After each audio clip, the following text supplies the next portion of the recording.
Hi, friends. This is Pastor Terry McCarthy from United Lutheran Seminary. For today's passage for our daily prayer notes devotional videos, the passage I will read can be, I think, challenging to us in terms of how we think about giving to others in both life and in death. So I ask you to bear with me and to keep an open mind and heart to these words and these ideas. Henri Nouwen writes,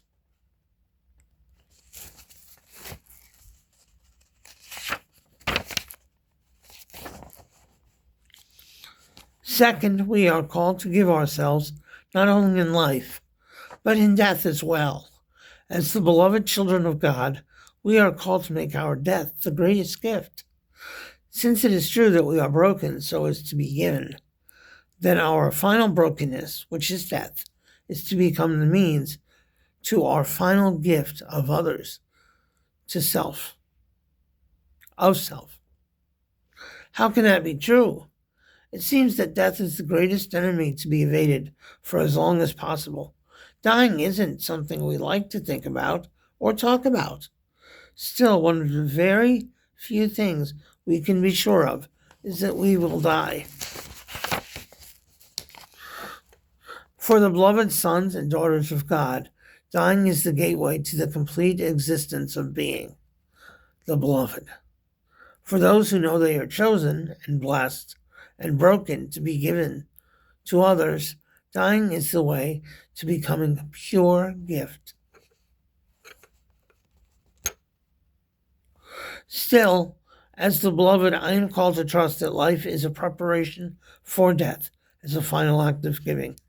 Not only are we called to live for others, but also to die for others. The deaths of those whom we love and who love us open up the possibility of a new, more radical community, a new intimacy, a new belonging to each other. If love is indeed stronger than death, then death has the potential to deepen and strengthen the bonds of love. It was only after Jesus had left the disciples that they were able to grasp what he truly meant to them. And we see that in our Easter reflections on the Lord's resurrection appearances. But isn't that true for all who die in love? It is only when we have died that our spirits can completely reveal themselves.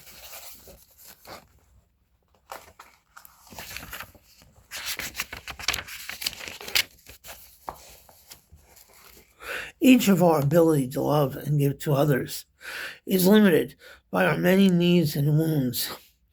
Now, after our deaths, the needs and wounds that kept our spirits captive no longer inhibit our love from others. And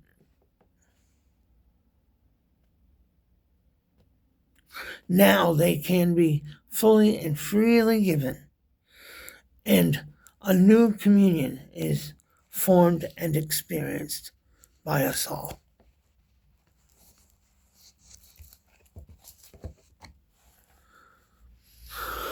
Friends, when I express condolences to someone who has lost a loved one, a family member, a spouse, a child, whatever the relationship is, I often find myself, not always, but very often find myself expressing that they are able to see the memories they have as a living treasure that they will always be able to draw upon.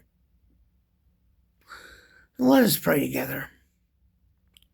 Lord, may we live our lives in such a way, giving to others throughout them, that our memories that others have of us and that we have of them are a living treasure for us to draw on and for them to draw on after our life on earth is over. May we see others in our daily interactions and even after their death as treasures that you have given us, And may we rely on, even in the midst of grief and mixed feelings, and every relationship is complex and conflicted, may we rely on your love that has been given to them and see them and what they have shared with us partially as treasures and as things we can draw on in our lives and as your gift through their lives to us. We ask this, Lord, and that you strengthen and encourage us and encourage our trust in you, even in the most difficult and trying of circumstances. And friends, I wish you today peace and all goodness and hope to see you soon.